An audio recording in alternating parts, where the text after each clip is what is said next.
2009 இறுதி யுத்தத்தின் போதாக சரணடைந்ததன் பின்னராக கொல்லப்பட்ட இசைப்பிரியா மற்றும் சிறுவன் பாலச்சந்திரனுடைய கொலை சம்பவங்கள் தொடர்பில் தற்போது தமிழர்களுக்கு ஆதரவாக ஒரு சிங்களவர் களமிறங்கியிருக்கிறார். இந்த சம்பவம் தென்னிலங்கையில் பெரும் பரபரப்பை ஏற்படுத்திய ஒரு சம்பவமாக பதிவாகி இருக்கிறது. அண்மையில் ஒட்டுமொத்த உலகத்தையுமே உலுக்கிய விமான விபத்தை தொடர்ந்து தற்போது மீண்டும் ஒரு விமான விபத்து இந்தியாவில் இடம்பெற்றிருக்கிறது. இந்த விமானத்தில் பயணித்த அனைவரும் பலியாகி இருக்கிறார்கள். யாழ்ப்பாணத்தைச் சேர்ந்த யுவதியொருவர் தேசிய ரீதியில் சாதனை படைத்திருக்கிறார். தொடர்ச்சியாக பாராட்டு மழை குவிந்து கொண்டிருக்கிறது. எனவே இந்த விடயங்கள் தொடர்பில் ஆராய்வதாகத்தான் இன்றைய தினம் இந்த காணொலி அமையவிருக்கின்றது. எனவே எங்களுடைய சேனலுக்கு புதிதாக வரவர்கள் சப்ஸ்கிரைப் பண்ணாமல் இன்னும் வீடியோக்களை பார்த்துக் கொண்டிருக்கின்றீர்கள் என்று சொல்லி சொன்னால் சப்ஸ்கிரைப் செய்து தொடர்ச்சியான உங்களுடைய ஆதரவுகளையும் தாருங்கள். அதோடு புலம்பெயர்ந்து வாழக்கூடிய உறவுகள், இலங்கையில் இருக்கக்கூடிய உங்களுடைய உறவுகளின் பிறந்த தினம், அதே போல திருமண நாட்கள், எவ்வாறான விசேடமான தினங்களாக இருந்தாலும் சரி, அவர்களுக்கான பரிசு பொருட்களை அனுப்பி அவர்களை சந்தோஷப்படுத்த விரும்பினால் ஜஃப்னா சர்ப்ரைஸ் டெலிவரியை தொடர்பு கொள்ளுங்கள். அதற்குரிய வாய்ப்புகளை ஏற்படுத்திட நாங்களும் தயாராக இருக்கின்றோம். வணக்கம் உறவுகளே, நான் உங்கள் பேப்பர் பொடியன் பானு மற்றும் ஒரு காணொலி மூலமாக சந்திப்பதில் மகிழ்ச்சி. அதன்படி உங்களுக்கு தெரியும், கடந்த 2009ஆம் ஆண்டு இடம்பெற்ற இந்த இறுதி யுத்தத்தின் போதாக எண்ணில் அடங்காத, குறிப்பாக லட்சக்கணக்கிலான தமிழர்களினுடைய உயிர் காவு வாங்கப்பட்டிருந்தது இந்த யுத்தத்தின் போதாக. இதில் அநேகமானவர்கள் சரணடைந்ததன் பிற்பாடாக கொலை செய்யப்பட்டிருந்தார்கள் என்பது தொடர்பான காணொளிகளை நாங்கள் அதிகம் இந்த சமூக ஊடகங்கள் வாயிலாக பார்த்திருக்கின்றோம். அந்த அடிப்படையில் அவ்வாறான காணொளிகளை அதிகம் வெளியிட்ட ஒரு ஊடகமாகத்தான் இந்த சேனல் 4 ஊடகம் இருக்கின்றது. அந்த அடிப்படையில் இந்த சேனல் 4 தொலைக்காட்சி ஊடகம் மூலமாக பல இந்த 2009 இறுதி யுத்தத்தின் போதாக வெளியான இந்த போர்க்குற்றங்கள் தொடர்பிலான காணொளிகள் அதிகம் பகிரப்பட்டிருந்ததை பார்க்கக்கூடியதாக இருந்தது. எனவே அந்த காணொளிகளின் நிமித்தம் சில உண்மை தன்மைகளை நாங்கள் அறியக்கூடியதாக இருந்தது. அதாவது யுத்தம் முடிவுக்கு வந்ததன் பிற்பாடாக அநேகமான மக்கள், அதே போல விடுதலை புலிகள் இயக்கத்தை சார்ந்த பல உறுப்பினர்கள் என்றவாறாக பலர் இறுதி யுத்தத்தின் போதாக சரணடைந்திருந்தார்கள் இராணுவத்தினரிடம். இவ்வாறு சரணடைந்தவர்களை இராணுவத்தினர் கொன்றிருந்தார்கள் என்பது தொடர்பான சில காணொளிகள் இந்த சேனல் 4 ஊடகம் மூலமாக வெளியிடப்பட்டிருந்தது. அவ்வாறு கொல்லப்பட்டவர்களுடைய காணொளிகள் வெளியாகி இருந்த போது உங்களுக்கு தெரியும், புலிகளின் குரல், அதாவது தமிழீழ விடுதலை புலிகளினுடைய இயக்கத்தின் பிரதான வானொலி ஊடகமாக இருக்கின்றது. எனவே புலிகளின் குரலில் மிக முக்கியமான செய்தி வாசிப்பாளராக கருதக்கூடியவர் தான் இந்த இசைப்பிரியா.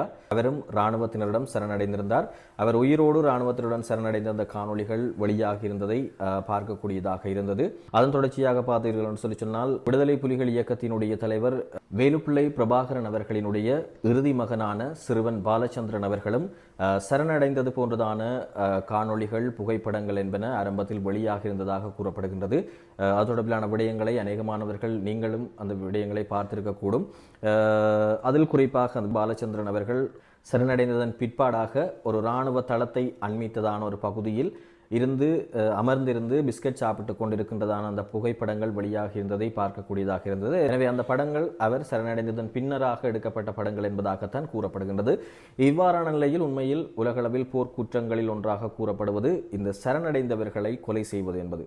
அந்த அடிப்படையில் நிச்சயமாக இது ஏற்றுக்கொள்ள முடியாத ஒரு விடயம் என்பதாகத்தான் தற்போது தென்னிலங்கையில் இருக்கக்கூடிய சகோதர மொழி பேசக்கூடிய, அதாவது சிங்கள மொழி பேசக்கூடிய ஒரு சட்டத்தரணி ஒருவர் இந்த விடயங்கள் தொடர்பில் உரிய முறையில் விசாரணைகள் ஆரம்பிக்கப்பட வேண்டும் என்பதாக மிக தைரியமாக தமிழ் மக்களுக்கான நீதி கோரியதாக குரல் எழுப்பும் வகையில் ஒரு மனுவை சமர்ப்பித்திருக்கிறார்.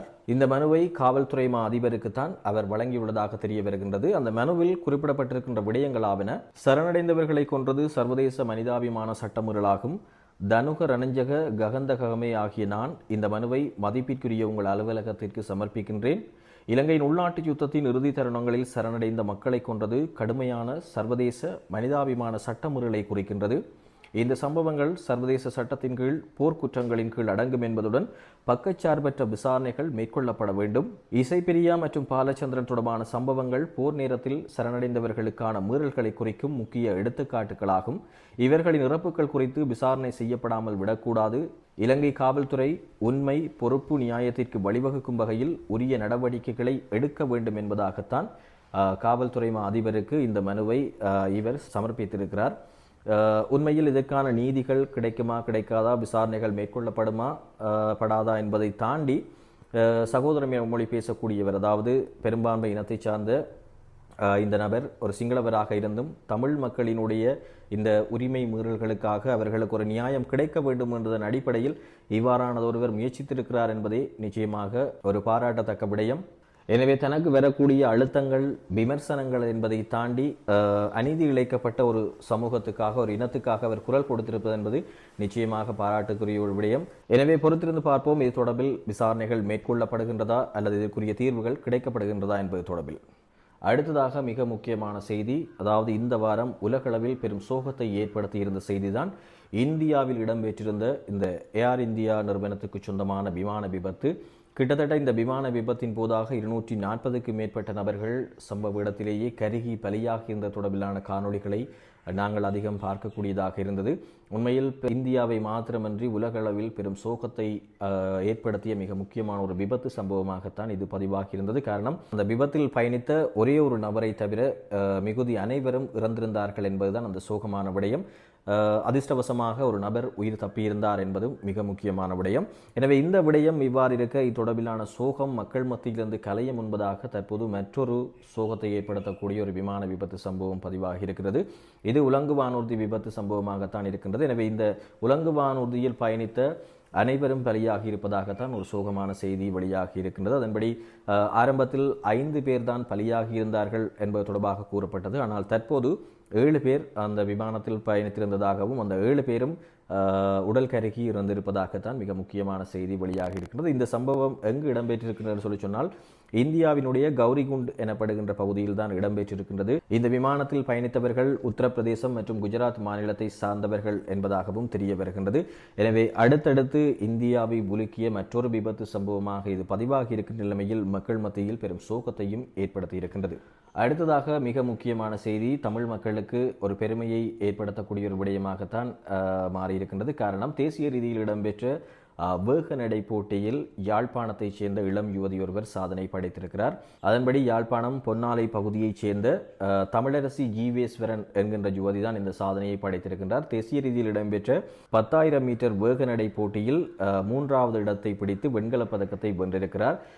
இந்த விடயம் தொடர்பில் தற்போது தமிழ் மக்கள் அந்த யுவதிக்கு தொடர்ச்சியாக பாராட்டுக்களை தெரிவித்துக் கொண்டிருக்கிறார்கள்.